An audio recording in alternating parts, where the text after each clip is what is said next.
Welcome to our channel. मैं कपिल कुमार एक बार फिर से स्वागत करता हूं आपके अपने YouTube channel Kapil Kumar official पर। आज बात करने वाले हैं UPSC assistant professor advertisement number 51 सामान्य अध्ययन का जो पेपर होता है हमारा 30 क्वेश्चन जिसमें आते हैं वो 30 क्वेश्चन हम लेकर आए हैं। प्रैक्टिस सेट संख्या 4 है। ठीक है, इसमें सभी यूनिट से के क्वेश्चन मिक्स क्वेश्चन है, जैसा कि एज पर पेपर आपका आता है उसी तरीके से हमने क्वेश्चन को शामिल किया है। तो सेशन अगर अच्छा लगे तो वीडियो को लाइक कीजिएगा ताकि मोटिवेशन मिलता रहे आगे भी क्लास आपको लाने का। ठीक है, तो चलिए सेशन को स्टार्ट करते हैं। शिक्षण का मुख्य उद्देश्य, पहला क्वेश्चन हमारा है, शिक्षण का मुख्य उद्देश्य है तर्क शक्ति का विकास, चिंतन का विकास, ए तथा बी दोनों, या सूचना देना। तो इसका जो राइट आंसर होगा वो होगा ऑप्शन नंबर सी, तर्क शक्ति और चिंतन का विकास। क्लियर। आगे बात करते हैं नेक्स्ट क्वेश्चन। निम्न कथनों पर विचार करो। कथन नंबर 1 है बोध स्तर पर पाठ्य वस्तु व्याख्यात्मक होता है। दूसरा है चिंतन स्तर पर पाठ्य वस्तु तथ्यात्मक होता है। तो इसका जो राइट आंसर होगा वो option number 1, option number B, केवल एक बोध स्तर पर जो पाठ्य वस्तु है उस कैसा होता है, व्याख्यात्मक होता है। B option is the correct answer. आगे बात करते हैं नेक्स्ट क्वेश्चन की तरफ। कोठारी आयोग का संबंध शिक्षा के किस क्षेत्र से है। कोठारी आयोग के बारे में आपने सुना ही होगा। ठीक है, कोठारी आयोग का जो संबंध है शिक्षा के प्राथमिक से लेकर विश्वविद्यालय शिक्षा, जिसे हम उच्च शिक्षा कहते हैं, मतलब प्राथमिक, माध्यमिक और उच्च शिक्षा तीनों से है। इसका जो राइट आंसर होगा ऑप्शन नंबर डी होगा। आगे बात करते हैं नेक्स्ट क्वेश्चन की तरफ। कंप्यूटर मेमोरी का मापन किया जाता है। कंप्यूटर जो मेमोरी होती है उसको किस में मापा जाता है, बाइट्स में मापा जाता है। ठीक है, इसमें मापा जाता है बाइट्स। क्लियर, बाइट्स हो गया। अच्छा चलिए बताएंगे किलोग्राम को किलोग्राम किसकी इकाई है। किलोग्राम में किसको मापा जाता है, द्रव्यमान को। लीटर में द्रव्य को। और डेसिबल ध्वनि। ठीक है, इसकी ध्वनि की मापने की इकाई किस क्या है, डेसिबल है। नेक्स्ट क्वेश्चन की तरफ रुख करते हैं। निम्न में से कौन सुमेलित नहीं है। आपको 4 कथन दिए हैं, इनमें से एक बताना है कि कौन सा सही नहीं है। यूएसबी बात करें, यूनिवर्सल सीरियल बस, करेक्ट है। जीयूआई ग्राफिकल यूजर इंटरफेस, ये भी करेक्ट है। सीपीयू कंट्रोल प्रोसेसिंग यूनिट, जिसे हम कंप्यूटर का दिमाग, ठीक है, या कंप्यूटर का मस्तिष्क भी बोलते हैं, तो ये तीनों सही हैं। 1 GB, 1 GB क्या होगा, 1 GB का मतलब क्या होता है, 1 GB में 1 GB बराबर क्या होता है, 1024, क्या होता है 1024 MB। 1 GB का मतलब क्या होता है, 1024 MB होते हैं। ठीक है, 1 TB का मतलब 1 TB का मतलब टेराबाइट है ना, इसके बारे में आप बताएंगे, पहले वीडियो में बता चुका हूँ। तो जो राइट आंसर है फर्स्ट है। कैसे है फर्स्ट, 1024 बाइट्स, और अगर यहाँ पे 1024 और होता तो ये क्या हो जाता, करेक्ट हो जाता। कहने का मतलब 1 KB बराबर कितने होते हैं, 1024 बाइट्स बराबर 1 KB। क्लियर। और 1024 किलोबाइट बराबर क्या होते हैं, 1 MB। और 1024 MB बराबर क्या होते हैं, कुल मिलाकर तीनों हो जाएंगे 1 GB। अगर 1024 1024 1024 बाइट्स अगर यहाँ होता तो तीनों को मिलाकर क्या हो जाता, 1 GB हो जाता। क्लियर, तो इसका राइट आंसर जो होगा वो होगा ऑप्शन नंबर 1। क्लियर। आगे बात करते हैं नेक्स्ट क्वेश्चन की। WLL का पूर्ण रूप है working in low loop, wireless low loop, wireless in local loop, wired line loop. तो इसका जो ऑप्शन है C option is the correct answer होगा, wireless in local loop. Full form से रिलेटेड एक क्वेश्चन जरूर आता है हर साल के एग्जाम में। हर साल का मतलब जब भी एग्जाम कराता है वो, उसमें बात हम कर रहे हैं। आगे बात करते हैं यूआरएल के कितने भाग होते हैं। यूआरएल आप जानते हैं यूआरएल क्या होता है, नहीं जानते हैं तो मुझे इसकी फुल फॉर्म कमेंट बॉक्स में कमेंट करेंगे। यूआरएल की फुल फॉर्म क्या होती है, जानते ही होंगे यूआरएल के बारे में आप। ठीक है, सब लोग मोस्टली यूज भी करते हैं यूआरएल, तो इसकी फुल फॉर्म मुझे बताएंगे। मैंने जो पूछा है वो पूछा है यूआरएल के कितने भाग होते हैं। जो फैक्ट है उसमें ये है कि कितने भाग होते हैं। तो यूआरएल के में से कितने भाग होते हैं, 3 भाग होते हैं। कौन कौन से होते हैं ये भी हम जान लेते हैं। यूआरएल का फर्स्ट भाग जो होता है, यूआरएल जानते हैं आप क्या होता है। यूआरएल का मतलब आप जैसे मान लो गूगल का एक ऑप्शन आता है, उसमें कोई भी टाइप कैसे करते हैं, जैसे www ऐसे करके www.wcr railway Indian railway .com है ना। तो ये सब क्या है, ये सब क्या है, ये हमारा यूआरएल हो गया। ठीक है, तो यूआरएल जो वेबसाइट होती है वो क्या है, यूआरएल का ही है। उसमें कितने पार्ट्स होते हैं आपसे पूछा गया है, यूआरएल के कितने भाग होते हैं, 3 पार्ट्स होते हैं यूआरएल के। कौन कौन से होते हैं, नंबर 1 होता है प्रोटोकॉल, प्रोटोकॉल, ठीक है। और दूसरा होता है डोमेन नेम, डोमेन नेम, दूसरा भाग होता है डोमेन नेम,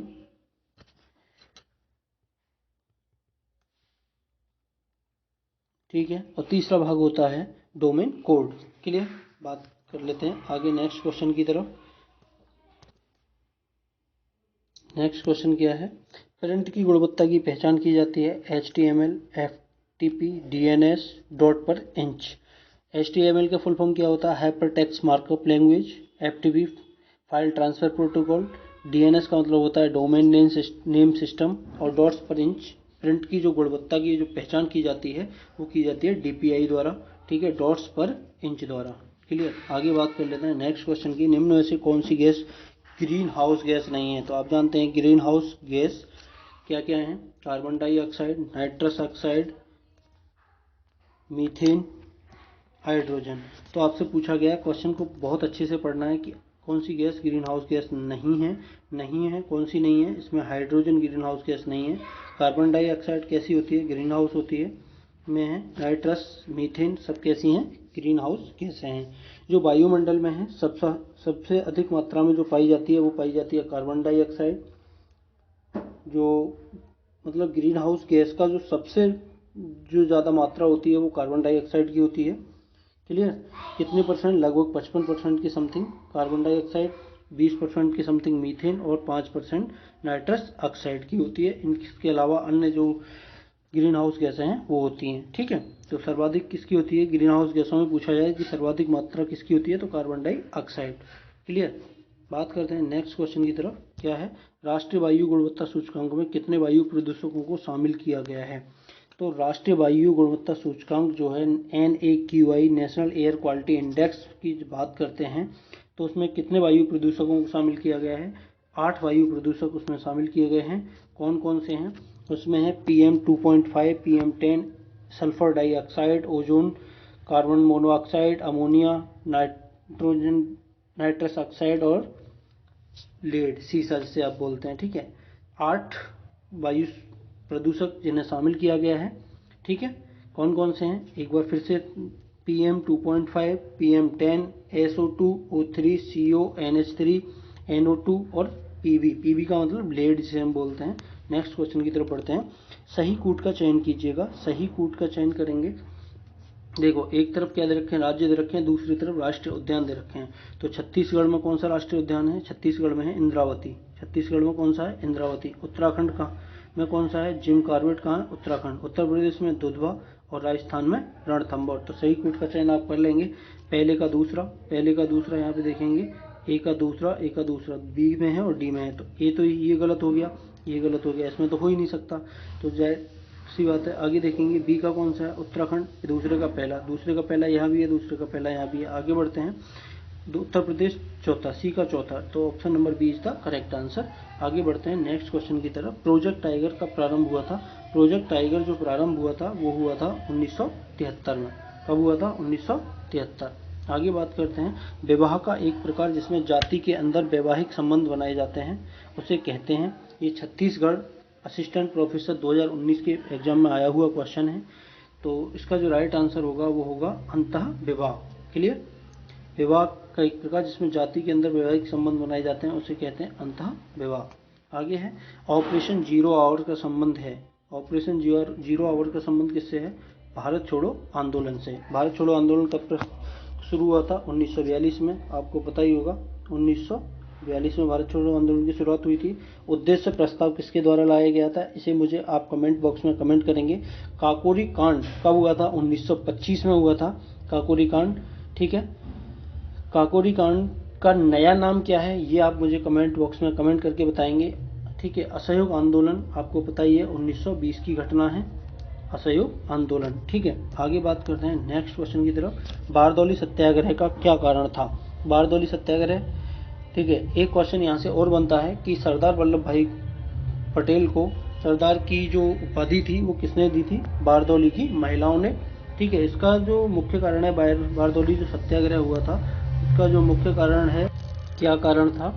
अकाल राहत कार्यों का अभाव, अकाल के बाद लगान वसूली जारी रखना, किसानों की भूमिका सरकार द्वारा अधिग्रहण, बढ़ी हुई लगान दरों का विरोध। तो इसका जो राइट आंसर है वो है ऑप्शन नंबर डी, बढ़ी हुई लगान दरों का विरोध किया था बारदौली सत्याग्रह में। ठीक है, आगे बात करते हैं। भूकंप की तीव्रता का मापन किया जाता है। तो भूकंप की जो तीव्रता है उसको सीस्मोग्राफ जिसे हम बोलते हैं, रिक्टर स्केल द्वारा मापा जाता है। डेसिबल मैंने आपको बता दिया, ध्वनि मापनी, थर्मामीटर, तापमापी।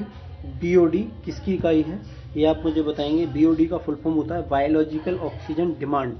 ठीक है, इसे हम इसके बारे में आप मुझे बताएंगे कि बायोलॉजिकल ऑक्सीजन डिमांड किसको मापने की इकाई है। ठीक है, नेक्स्ट क्वेश्चन बात करते हैं। नेक्स्ट क्वेश्चन की तरफ। योजना आयोग का गठन कब हुआ?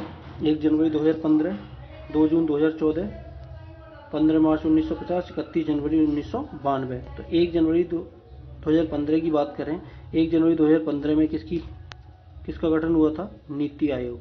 किसका हुआ था? नीति आयोग का। ठीक है, 1 जनवरी 2015 को हुआ था, जिसे योजना आयोग के स्थान पर बनाया गया। योजना आयोग की जो गठन हुआ था वो हुआ था 15 मार्च 1950 को। 15 मार्च 1950 को योजना आयोग का। 2 जून 2014 को तेलंगाना राज्य की स्थापना हुई थी।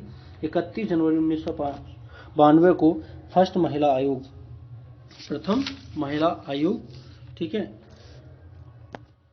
की स्थापना हुई थी। नेक्स्ट क्वेश्चन की तरफ बात करने से पहले इसका जो राइट आंसर है वो होगा सी नंबर ऑप्शन, 15 मार्च 1950। क्लियर, आगे बात करते हैं। सही कूट का चयन कीजिए। राज्यपाल एक संवैधानिक प्रमुख होता है। राज्यपाल का कार्यकाल 6 वर्ष होता है। राज्यपाल मंत्रिपरिषद की सलाह पर अपनी शक्तियों का प्रयोग करता है। तो सही कूट आपको चुनना है केवल एक, 1, 2, 3, 2 व 3 व 1 व 3। तो इसका देखिए, राज्यपाल एक संवैधानिक प्रमुख होता है, ये बात बिल्कुल अपने आप में बिल्कुल सत्य है। संवैधानिक प्रमुख होता है राज्यपाल। राज्यपाल का कार्यकाल 6 वर्ष का होता है, ये बिल्कुल सही नहीं है कि राज्यपाल का जो कार्यकाल होता है वो कितने वर्ष का होता है? 5 वर्ष का होता है। तो ये ऑप्शन गलत हो जाएगा। राज्यपाल मंत्रिपरिषद की सलाह पर अपनी शक्तियों का प्रयोग करता है, ये सही है। ए सही है और सी 1 व 3 सही। D option is the correct answer. आगे बात करते हैं। निम्न में से कौन सा संवैधानिक निकाय नहीं है? संघ लोक सेवा आयोग, भारत का निर्वाचन आयोग, राष्ट्रीय मानवाधिकार आयोग, अनुसूचित जाति आयोग। तो इसका जो संवैधानिक निकाय नहीं है, तो इनमें से क्वेश्चन को बहुत अच्छे से पढ़ना है। निकाय कौन सा संवैधानिक आयोग नहीं है? राष्ट्रीय मानवाधिकार आयोग जो है संवैधानिक निकाय नहीं है, बल्कि संघ लोक सेवा आयोग आर्टिकल 315, ठीक है, भारत का निर्वाचन आयोग आर्टिकल 324 और अनुसूचित जाति आयोग, ठीक है, ये कैसे हैं? संवैधानिक निकाय हैं। आगे बात कर लेते हैं नेक्स्ट क्वेश्चन की। निम्न सम्मिलित कीजिए और सही कूट का चयन कीजिए। एक तरफ राज्य दे रखे हैं, दूसरी तरफ जनसंख्या घनत्व दे रखे हैं। उत्तर प्रदेश, पश्चिम बंगाल, केरल, बिहार, इधर जनसंख्या घनत्व। तो उत्तर प्रदेश का जो जनसंख्या घनत्व है वो कितना है? 829। उत्तर प्रदेश का कितना है? 829। पश्चिम बंगाल का कितना है? पश्चिम बंगाल का कितना है? 1028। क्लियर, 1028।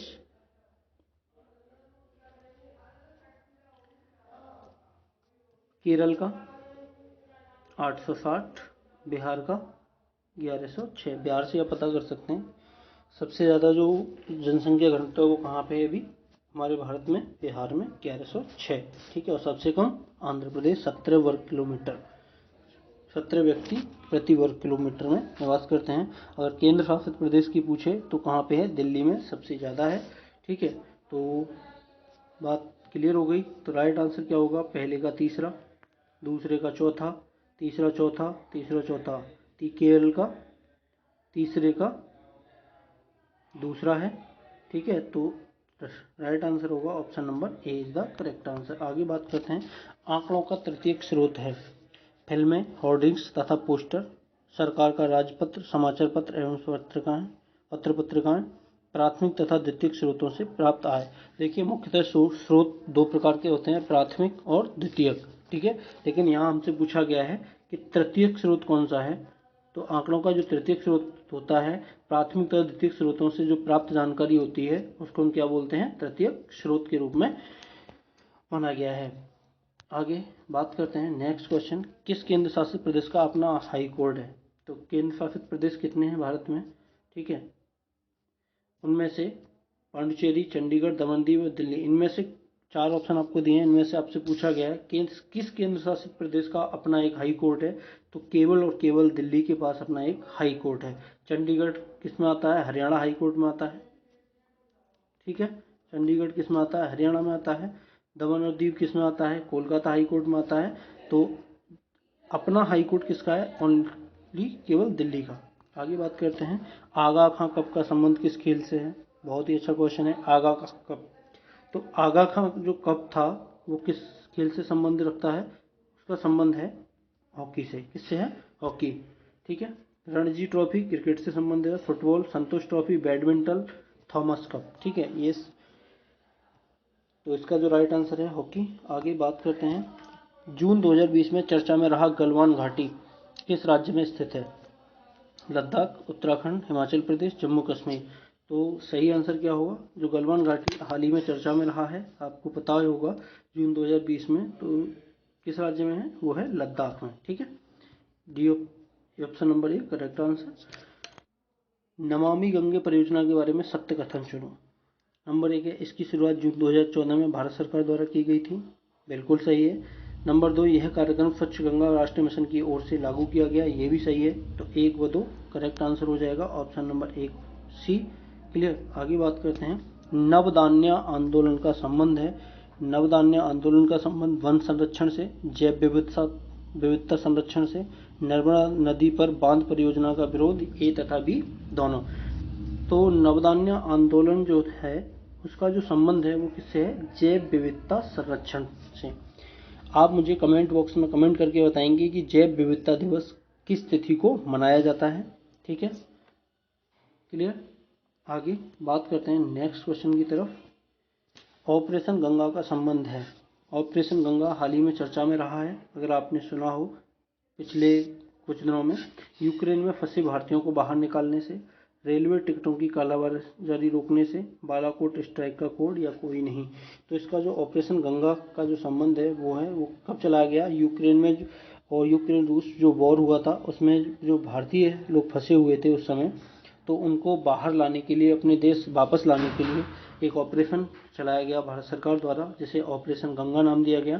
तो इसका जो राइट आंसर होगा, यूक्रेन में फंसे भारतीयों को बाहर निकालने के लिए। अच्छा, रेलवे टिकटों की कालाबाजारी रोकने के लिए कौन सा अभियान चलाया गया? रेलवे टिकटों की जो कालाबाजारी है उसको रोकने के लिए कौन सा अभियान चलाया गया था?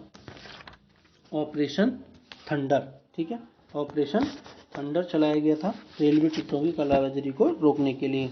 अच्छा, ऑपरेशन बंदर, बालाकोट स्ट्राइक का जो कोड है वो क्या है? ऑपरेशन बंदर। क्लियर। नेक्स्ट क्वेश्चन बात करते हैं, यूनाइटेड किंगडम के नए राजा कौन बने हैं? सबको पता होगा, महारानी एलिजाबेथ का निधन होने के बाद विलियम चार्ल्स थर्ड को ब्रिटेन का, यूनाइटेड किंगडम का क्या बनाया गया है? नया राजा बनाया गया है। क्लियर। और हाल ही में ब्रिटेन के प्रधानमंत्री ऋषि सुनक, जो भारतीय मूल के हैं, प्रथम प्रधानमंत्री नियुक्त किया गया है। क्लियर। आगे बात करते हैं, भारत ने बर्मिंघम में आयोजित राष्ट्रमंडल खेल 2022 में कितने पदक जीते हैं? तो इसका जो राइट आंसर है वो है ऑप्शन नंबर डी, 61 पदक। आगे है, नीति आयोग का नया सीईओ किसे नियुक्त किया गया है? आज की क्लास का लास्ट क्वेश्चन है, नीति आयोग का सीईओ किसे नियुक्त किया गया है? नीति आयोग की स्थापना 1 जनवरी 2015 को हुई थी योजना आयोग के स्थान पर। योजना आयोग 15 मार्च 1950 को इसका गठन हुआ था। ठीक है, जिसे 2015 में समाप्त करके नीति आयोग बनाया गया। इसका जो अध्यक्ष होता है वो भारत का प्रधानमंत्री होता है। वर्तमान में नरेंद्र दामोदर दास मोदी इसके अध्यक्ष हैं। ठीक है, हमसे पूछा गया है इसका सीईओ कौन है? तो सीईओ की बात करें तो परमेश्वरन अय्यर इसके क्या है? सीईओ हैं, परमेश्वरन अय्यर। बलबीर सिंह चौहान कौन है? बलबीर सिंह चौहान 21वां विधि आयोग के अध्यक्ष हैं। ठीक है, मनोज सोनी की बात करें तो मनोज सोनी यूपीएससी संघ लोक सेवा आयोग के अध्यक्ष हैं। सुमन बेरी नीति आयोग के उपाध्यक्ष हैं, सुमन बेरी। तो क्लास कैसी लगी? अगर क्लास अच्छी लगी हो, कंटेंट अच्छा लगा हो, ज़बरदस्त लगा हो, तो प्लीज़ लाइक कीजिएगा और वीडियो को इतना शेयर कीजिएगा ताकि सभी लोगों तक ये वीडियो पहुंच जाए। ठीक है, आगे भी हम आपके लिए क्लास लेके आते रहेंगे। तो जो लोग चैनल पर नए हैं, प्लीज़ आपसे रिक्वेस्ट है, चैनल को सब्सक्राइब कीजिएगा। ठीक है, मिलते हैं नेक्स्ट क्लास में, तब तक अपना ख्याल रखिएगा। Thanks for watching.